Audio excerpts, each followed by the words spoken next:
You're listening to the Behind the Tee podcast, hosted by your favorite club curlers, Rob and Kelly. The show where we share our thoughts on what's happening in the curling world with the internet. But let's be real, we end up talking about football half the time anyways. Hello, welcome back, Rob. Hey, how are you doing? I'm doing pretty good. Not sure what time you woke up this morning, but I like to wake up relatively early. On a weekend? On a weekend even, you got to keep good sleeping habits and wake up at a consistent hour every day, regardless if it's the weekend or the weekday. I totally agree with you, by the way, until my eyes open on Sunday morning, and then I realize I don't actually have to get up. And then maybe by like noon or 1 o'clock in the afternoon, I change my mind. You actually get up. But we digress. Oh, sorry, go ahead. Do you have a TV in your bedroom? Or like, can you see the TV from your bed? I do not. Also would be really helpful.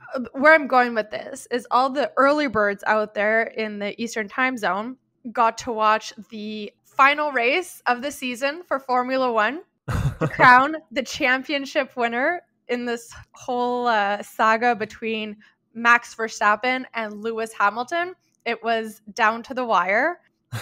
And you don't watch much Formula One, right? I think we already discussed this. That's right. Yeah, I did watch a bit of Drive to Survive because if you're new to this, by the way, we're trying to make a spin-off curling version in which we'll be the executive producers and make a ton of money.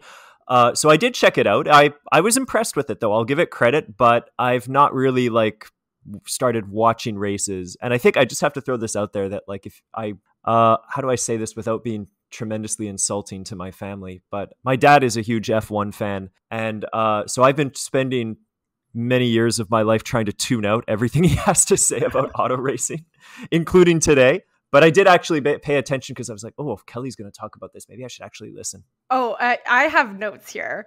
Go for it. The floor is yours. Let me just tell you, Drive to Survive season 4 finale is going to be pretty spicy. So yeah, I don't really watch the games a lot of the time, or the games. Wow. We're curlers, obviously. Yeah. I don't really watch the races. The jaws, sorry. So I don't really watch the races a lot of the times, especially the ones that are happening in Europe and the Middle East are happening really early in our time zone. So I kind of just have it on in the background while I'm drinking my coffee and going about my morning routine, if you will. Anyway, so today was the last race of the season.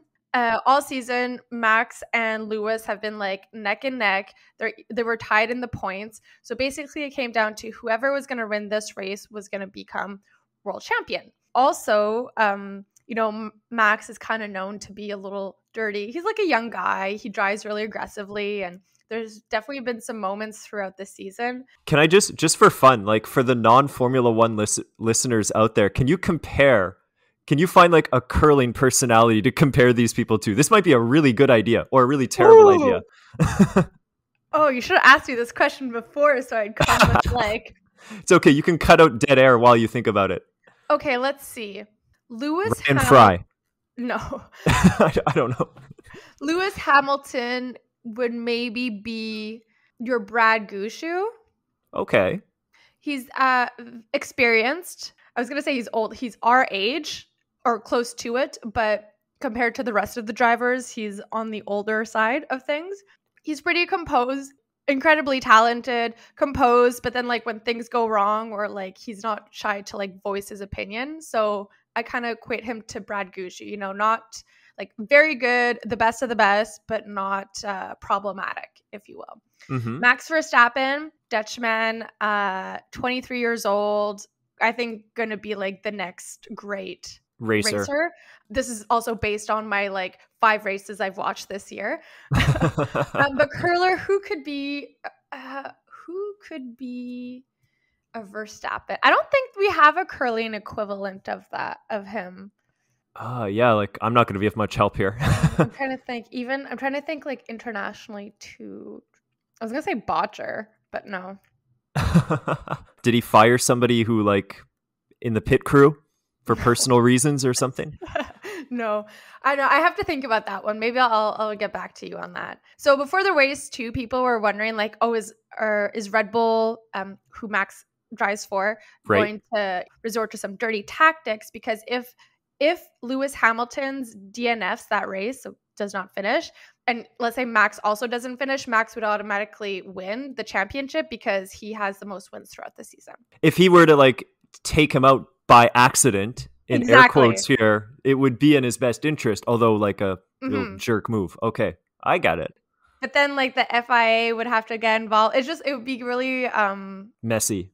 But that didn't happen. So the race started. There was an instance right at the beginning where Lewis Hamilton was pushed off the track. And so he ended up getting the lead. And apparently when that happens, that person is supposed to let the actual leader by, which would have been Max Verstappen, but that didn't happen. And so Red Bull was not pleased about that. And so for the rest of the race, it was pretty like uneventful. Like Lewis Hamilton had the lead by like quite a margin. And so I kind of wrote off the race thinking, okay, well, Lewis Hamilton wins again. But then right at the end, I say the last like 10 minutes of this race was the most exciting thing. Flaps to go or something, right? Oh, yeah. I'm going to tell you what happens, and then there's a conspiracy theory behind this. So the race is 58 laps. In the lap like 54, 55, Latifi, who drives for Williams, right, crashed into the wall. He's totally fine, not like a major crash, but it caused a safety car to come out so that they can remove the car from the track to continue the race. And when the safety car comes out, again, this is me explaining off of my like basic knowledge here. There's no, you can't overlap. So what happens is all the cars kind of like bunch together. They're stuck in the position that they're in. Exactly. Because this happened in lap like 55, it takes a couple laps before they manage to get the car out. So the question was, is the race going to end on the safety car, or are they going to get a whole other lap in of racing before the race ends? So Verstappen pits, therefore gets new tires, and Mercedes for Hamilton, they decided not to pit him because they're like, oh, well, if the race ends in a safety car and you pit, you're going to be at the back and therefore Max will win. So they kept him on. And then there's this whole thing about like allowing cars to unlap themselves before the end of the safety car, which is really technical and not the point of the story, really, yet.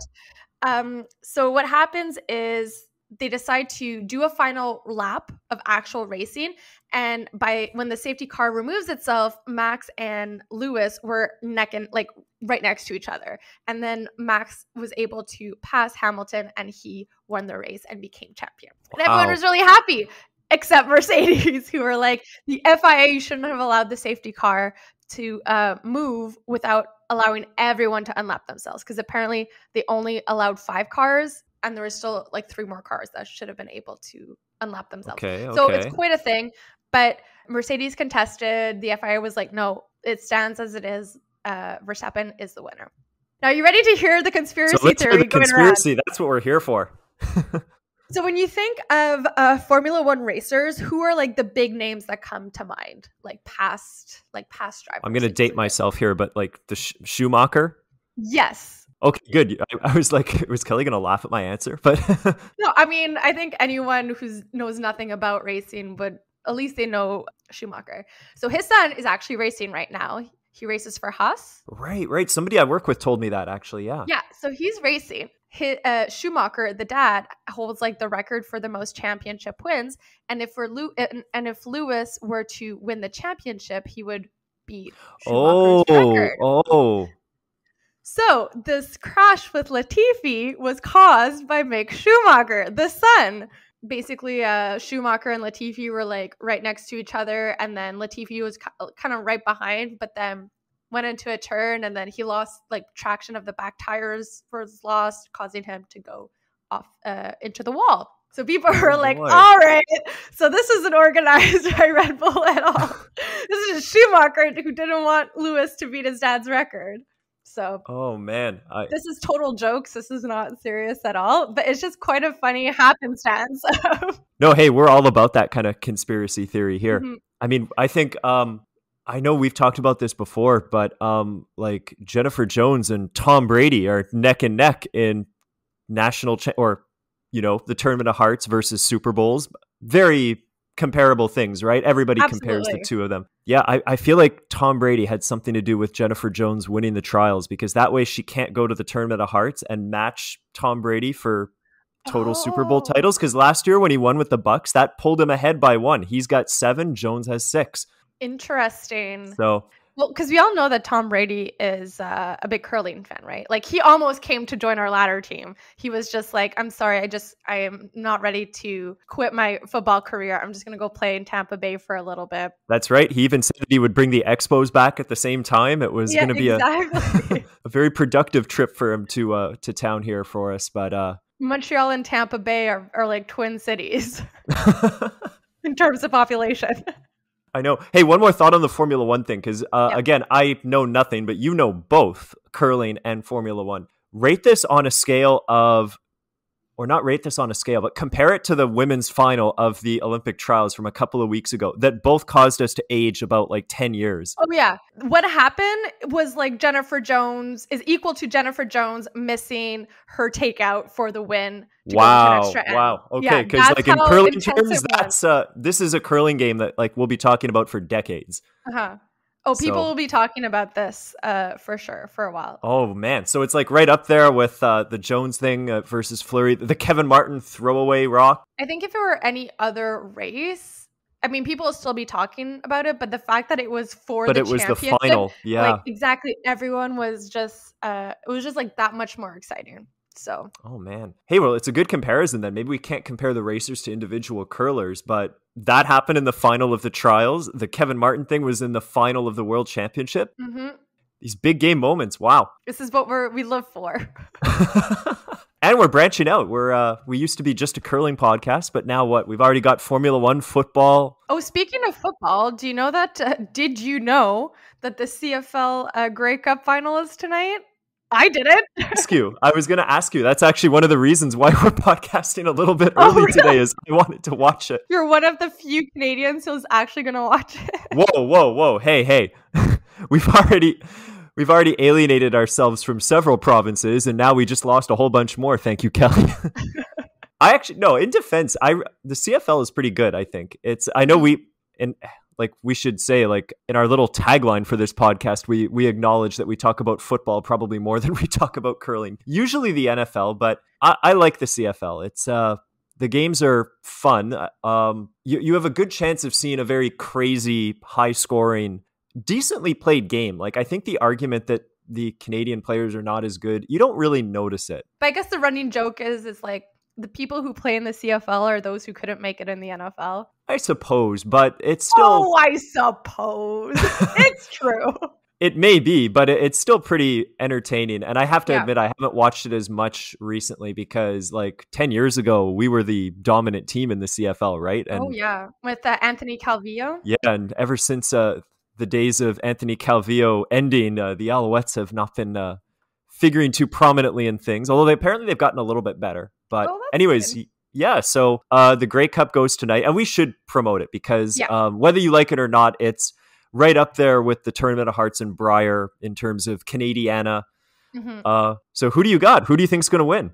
Between Winnipeg and Hamilton? Yes. Honestly, I have no idea. I'm just gonna shot in the dark here. I'm gonna go with Winnipeg. It's a pretty safe bet. Winnipeg was by far the best team all year. But okay, you know what? I was gonna say Winnipeg too, but just to You're be gonna say different, Hamilton? we'll say Hamilton. Because first of all, the game is in Hamilton, so they're Okay. gonna have all the home crowd Hometown on their advantage. side. Exactly, and It's kind of good too because I think Hamilton's a little warmer than Winnipeg this time of year. I think so. I mean, if it's anything like it is today in Hamilton here in Montreal, where it was like 6 degrees and sunny, that might be nice. I kind of like watching these games where there's a blizzard happening and like you can't even see where the end zone is. To me, that would be a fun Grey Cup game. But I'm going to go with Hamilton also, just to tie it to curling again, is that this reminds me of the Fleury versus Jones final of like one team is significantly better than the other or has had a better week/season. But will it pan out that way? So, because I haven't been following the CFL at all. I haven't much either, but Winnipeg was dominant and Winnipeg Hamilton is the snuck Jennifer in. Jones here. That's right. And Okay. Jennifer Jones is from Winnipeg. Hey, Oh these my God, comparisons there's today, the we're just connection. No, the CFL, I mean, it's great to have some like Canadian sports. I think it's just hard because we have our neighbors to the south here that are very prominent in our entertainment like media. That is And true. so there's definitely a lot more money that goes into the NFL than the CFL one. So That is true. And I'm really ashamed watching it sometimes. Like when I think about how much like money is thrown around and the excess of the NFL and Formula One for that matter. oh yeah. It's really offensive, but yet I watch it anyway. It's entertaining.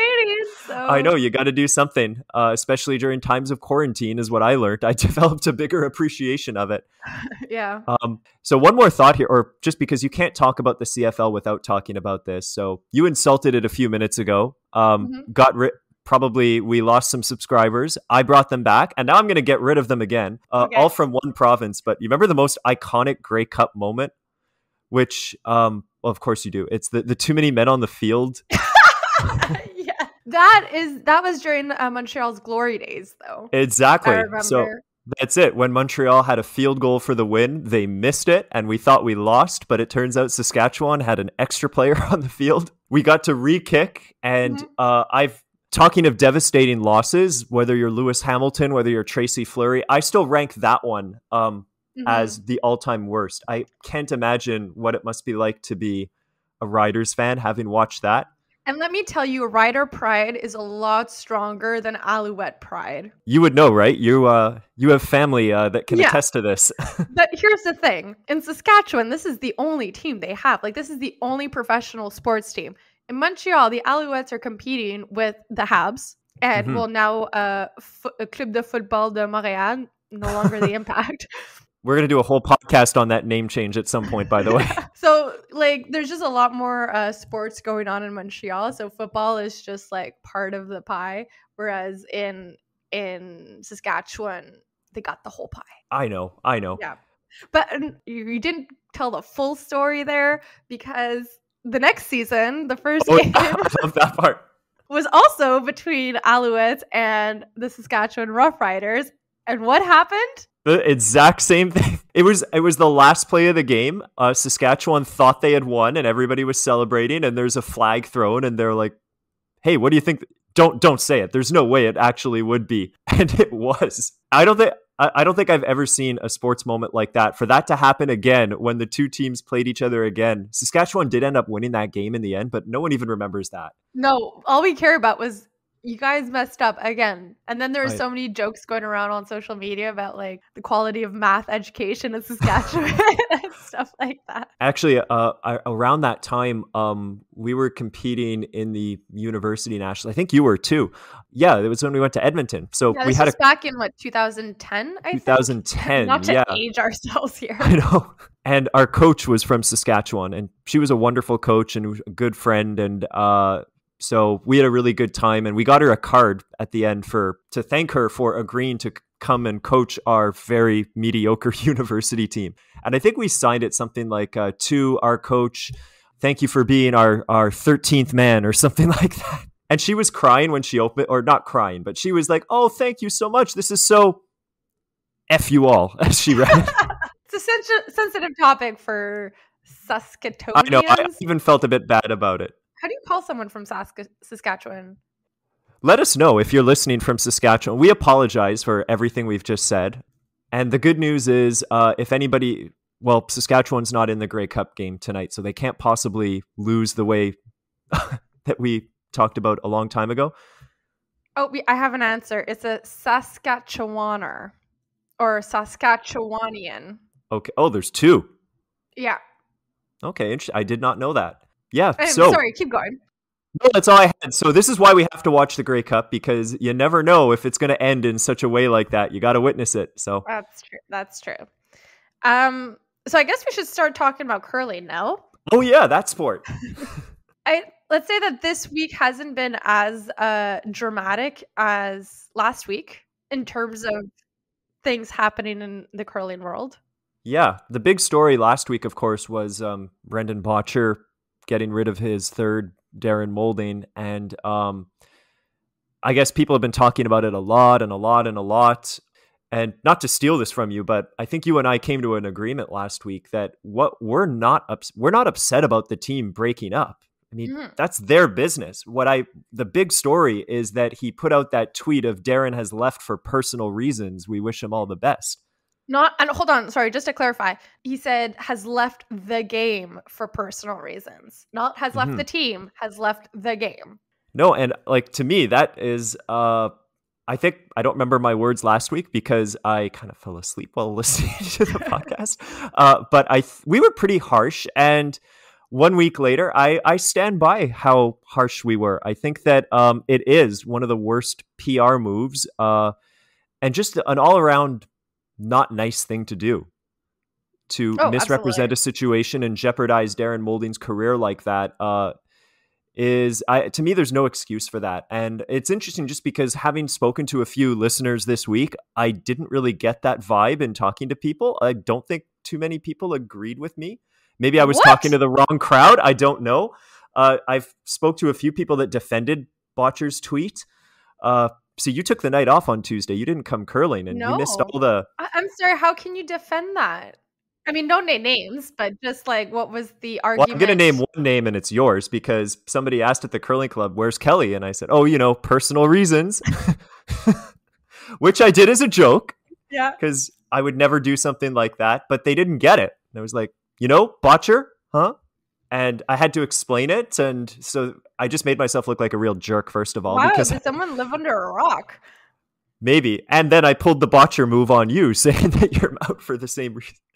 So I don't know. I guess, I don't know if maybe and then Darren's response rubbed people the wrong way, because it was a little crass, a little harsh, perhaps. But he has every right to say what he did. He spoke from the heart. He was honest. And you and I think both agreed that was a nice change of pace for having a sports interview. Sports interviews to me are so cliche of like, oh yeah, we got to keep trying. Whole PR, we got to blah, blah, blah. No, it's like, I get the argument of like, okay, you shouldn't just be airing out all your dirty laundry. You shouldn't be, saying all the problems that you had with the team, because that's, personal to the team. As a consumer of curling media, I love it. And we should have it every once in a while. That's it. And to give him credit as well, like you mentioned, he aired some dirty laundry, but I think he did it in a respectable way. Yeah. He defended everything he said. He gave evidence for his accusations, and for his the things that he was not happy about. He justified everything. He didn't just go on a rant. Yep. So I thought it was very fair, and I stand by it, and I will be cheering against Brendan my Botcher. final note on this is that if you don't want people airing out your dirty laundry, don't have dirty laundry to begin with. No, I mean, well... but I get it. I know. And it's funny because I read a blog this week by Mike Fournier, who we've seen him at the Briar a couple of times. He writes a blog where he tracks things that are going on in the curling world. And a lot of the times I've agreed with things he said, a lot of the time, or sometimes I've not agreed as much. He wrote a big long article about this too, which to me, I felt completely missed the point of the breakup. And he was mentioning that fans don't like it because this was a popular team. None of us care about that. Or by us, I'm really talking you and me right now. Like, I'm sure some people were upset to see the team break up. I mean, the same thing happened when Lisa Weigel left Holman's team. Whenever there's a team breakup, there's going to be fans of the team who'll be like sad and disappointed, but they'll get over it. It's not going to turn into argument in the Facebook comments. That's it. At the end of the day, what goes on with their team, as much as we love gossip, is none of our business. Mm-hmm. And but lying about somebody in public and throwing a wrench into their potential future career, when it was so avoidable, I still can't get over that. And to me, that's the big talking point from this breakup. Absolutely. It's not the actual fact that the team is disbanded. Like, they were going to disband anyway, as we learned. Yeah. And so I felt that article that was just chronicling how fans wish this team had never broken up. No, that's besides the point. Exactly. I wonder if they're trying to like take heat away from Botcher and like deflecting the situation to something that it's not. They may be. I wonder. I think that, one thing that I felt for Brendan Botcher, because he was the big story of the week, is that there was something else that came up this week that kind of, I'm sure Brendan Botcher was happy about because it probably distracted people from what was going on with his team. Well, we talked about a little bit about it last week. We did, and I was not prepared because you broke the news while we were recording, and I hadn't heard of it. Well, the thing is, last week when we broke the news just broke, so we really didn't have all the details, and it was pure speculation that certain countries were not okay with certain companies being advertised on the ice, and that company is an adult toy company called, was it Easy Love? Easy Toys. Easy Toys. Okay. If you just see Easy Toys, it could be anything, I guess. I don't know. Yes, and in the defense, their logo was just Easy Toys, the words with a couple of hearts. So I guess you could insinuate something out of it, but still.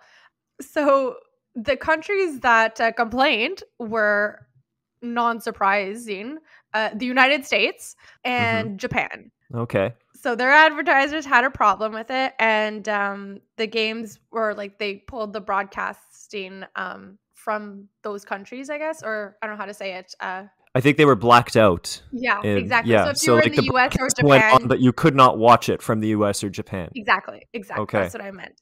So anyways, everyone had thoughts on that. And then what they replaced it with hashtag equality. Equality for all. Equality for all. And they released a little ad with like dramatic music in the background saying, at Easy Toys, we promote equality, and like saying all these nice things while they showed a montage of ice makers putting down this new hashtag covering up the Easy Toys logo. Which, by the way, this is in the middle of a tournament. How annoying must it be to replace an ad under the ice during the tournament? I know nothing about ice making, but I'm guessing that's not an easy thing to do. No. Well, here's my thing. The cost involved. Like, would it be cheaper to just not broadcast to Japan and the United States? Or would it be cheaper to replace the ad in the ice? The thing about it, like there was the ad on the ice. I think there was an ad on the hog line too. I would say the one on the hog line, can you read it? I mean, maybe you'd have to really look at it. I don't know. I didn't watch any of this. They did have ads, like once I started reading about this, they had ads everywhere along the sideboards and the back. Like it was as present as Tim Hortons was at the trials. So the on ice logos I get are pretty hard, but I mean, maybe they could have found other things to do with the logos that are off to the side. Maybe that would have been a compromise, but apparently not. My whole thing is just, why complain? Is it really that much of an issue? Well, I agree with you. I don't think it is. I don't think it's offensive. No. It's just, and I really don't want to get political here because that'll get us in even more trouble. We've already lost all the province of Saskatchewan today. But I think it's just been perceived as controversial by, the more conservative areas of the world. I don't know. And one of the problems with curling is, as we've said before, that we're not a very popular sport. We'll take sponsorship from wherever we can get it. Exactly. Yeah. And so to me, it's not a controversial sponsor. It'd be different if their logo had something very suggestive in it, but like if you wouldn't even know. I would have had to Google the company to know what they did. And how often do you Google companies that you see in sporting events? I have to be honest, I do quite a bit just because I know that we're going to talk about it. The number of times I've Googled Strauss heart drops or something like that just to mock it. So if I were watching, I probably would have Googled it at some point because after seeing it all week, I would have been like, well, what the heck is this? Is it, Christmas is coming up, toys? Like, honestly, I think the whole thing is ridiculous. And we do live in Canada. So again, we have like a different mindset on things. But I remember growing up listening to the radio. And do you remember those Trojan commercials? Oh, yeah. Those were aired all the time during the day where sensitive ears could have like listened to it. And did we become a toxic society? Like no. Everyone knew what they were. And no one had a problem. I mean, I'm sure some people had a problem with it, but like as a society, like it wasn't a problem, and this is a societal thing of like, if you're trying to shield kids from this, they already know. We have the internet. Yes, they have the internet. They have, I was about to say radio because I'm thinking of radio commercials when you told that story.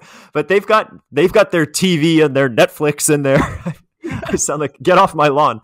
Uh, but the kids already know about this. Yeah. So there's nothing to be gained in hiding information from them. If anything, I think that to promote a better, The this is going to take you a lot of editing, Kelly, but it's to promote like more tolerance in society and people actually having a better understanding of one another is to be truthful with them. I mean, it's easy for us to say, neither of us have kids, but I would raise kids to not withhold information from them. I just don't think you have to find an age appropriate way to tell them. And there's ways to do that.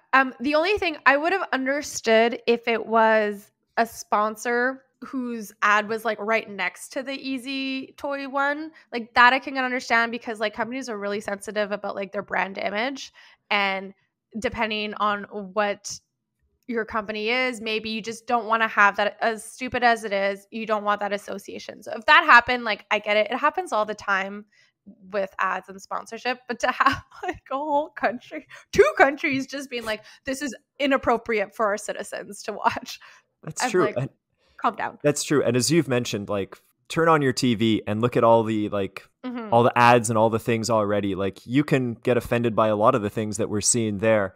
And also like just on the topic of controversial sponsors, again, I'm not finding this controversial, but I mean, for years in Canada, to this day, I believe like one of the major sponsors in Canada is Monsanto, which is an extraordinary, not to go down that road, but that is an extraordinarily controversial company. And, well, the Briar, and Jennifer Jones has had Monsanto logos plastered all over every jacket she's ever worn. I mean, that's, I don't want to, I have my opinions, which I won't get into now, but if you're trying to grow the game in Canada, maybe having one of the world's most controversial companies is not the way you want to do it, but we have no choice. It's not controversial in the same way that the adult market is controversial. I just mean that I know a bunch of non-curlers, if they tune in and see this logo of Monsanto everywhere, they might be excuse me. Maybe, I don't know, but anyways, so to segue to the Olympic qualifying event, because this is where all of this is happening. So what actually happened on the ice? Does anybody know about the so I know. You can also go to the WCF's website about this. The mixed doubles is done. So that was played this past week. And so we can officially say that Australia is making an appearance in curling for the first time in mixed doubles along with the United States. So those were the two countries that won. So congratulations. Yeah. And it's nice to see Australia finally in a big really event. Good. I remember them at the World Championships maybe like 10, 15 years ago with Hugh Milliken, if you remember him. Nope. Longtime Australia skip. He's from the great Australian city of Carleton Place, Ontario. I remember going there and seeing he's got banners everywhere. He was Canadian. He was Canadian, but I mean, hey, it's good for the sport. Yeah, they actually went 6-0 in the round robin too. Oh yeah. So yeah, really well deserved win. The United States also went 6-0. So that's done. And so the men's and the women's just started this weekend. They're only 2 games in.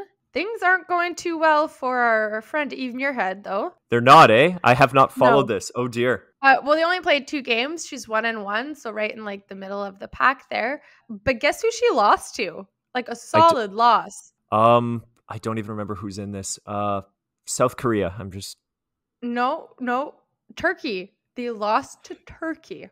I don't know if that's this Turkish team, by all accounts. Again, I'm just going by what people tell me, but Turkey, it seems so up and coming right now that don't rule them out.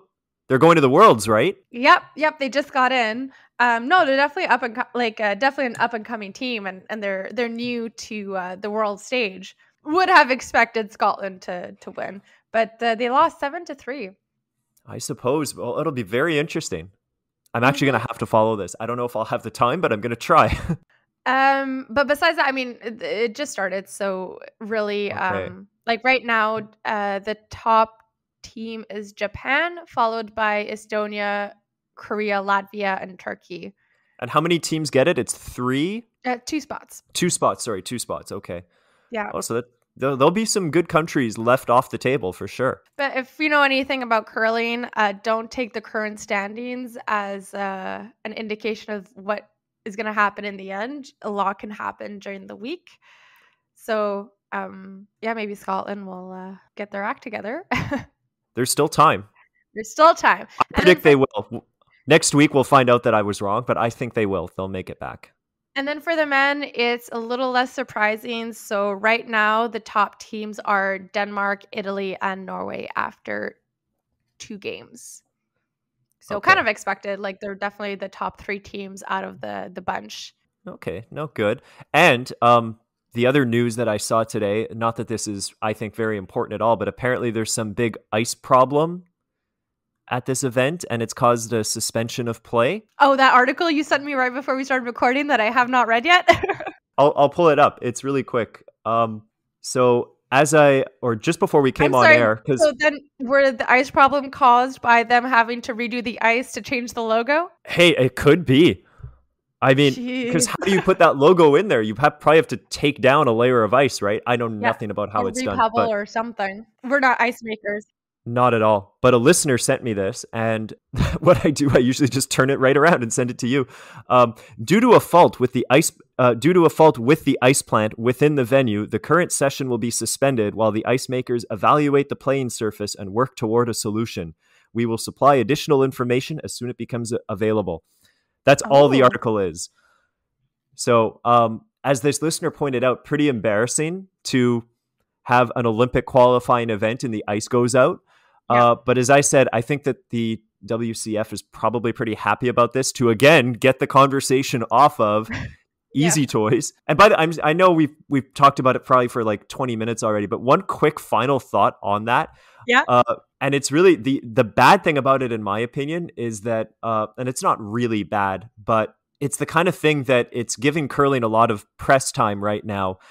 In a mocking kind of way. And I'm not saying that's necessarily bad. It's just whenever non-curlers start talking about curling, it's either the Olympics or something really embarrassing has happened. Right. And I feel like this is one of those times. The other time like this was when Jamie Cooey and Ryan Fry got ridiculously drunk at a tournament. That didn't make the same level of news as like this is, but no, but it started making hilarious. Like that made national news and like in a kind of a mocking kind of way for curling. So I mean, is bad press good press? I don't know. Like, I think any kind of curling publicity can't really hurt, but at the same time, it'd be nice if something really, really good happened in curling that got the world's attention. Right, especially when some people are have a hard time taking curling seriously. These types of stories exactly, really and then that's it. When we try to say, well, no, it's actually decent exercise, and they say, yeah, like as you stumble your way to the hack, trying to, it's with a pitcher of beer in one hand, cigarette in the other. That's it. It becomes harder to take the sport seriously. So there's little things like that, but again, not controversial.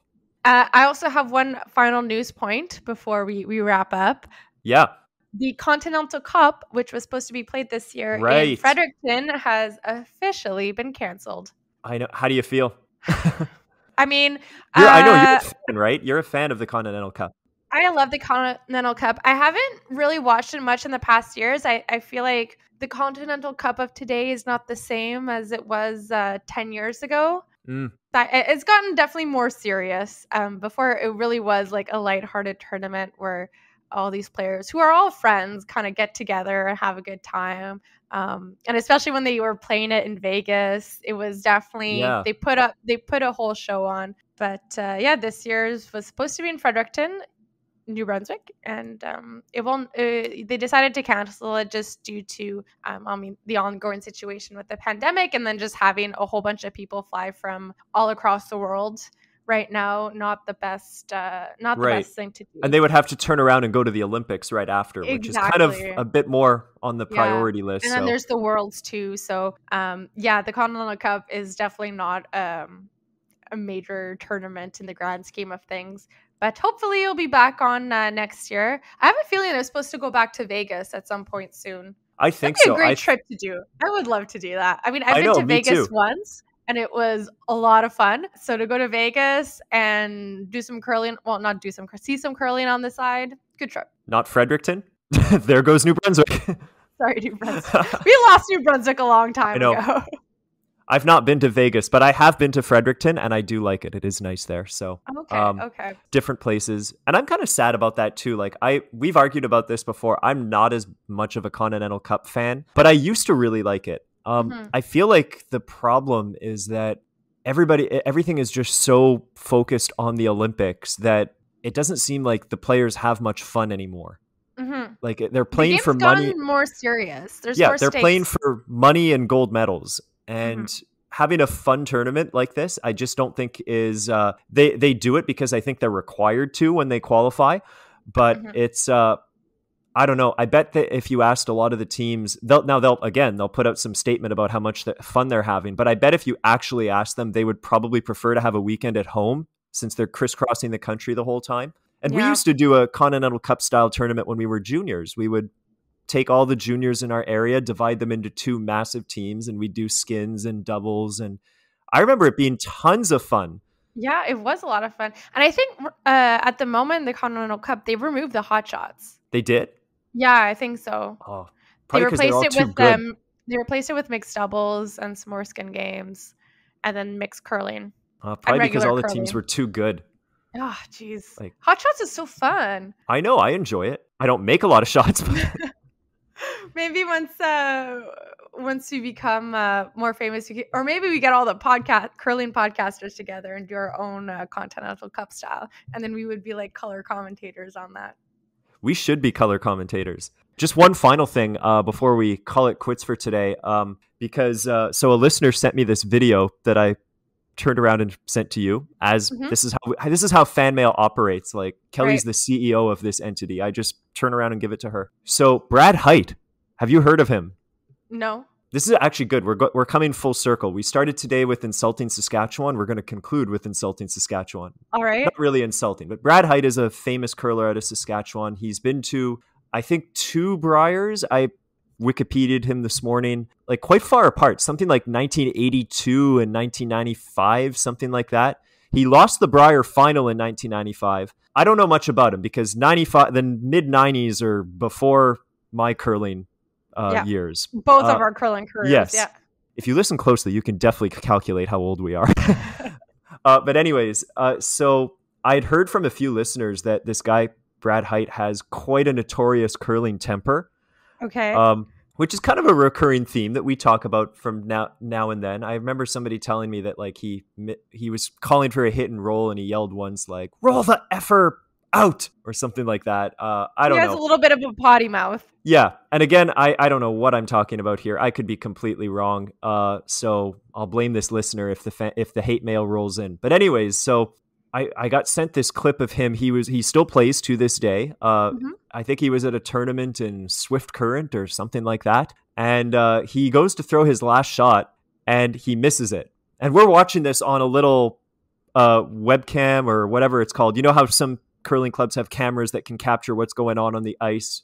Yeah. Very difficult to follow what's going on, but you can kind of see him slide and you can see the rock travel down the ice. And it's behind glass, so we can't hear anything. Yet you can really hear him yell, F off, as he misses his last shot. Wait, not just that, he threw his broom down the ice too.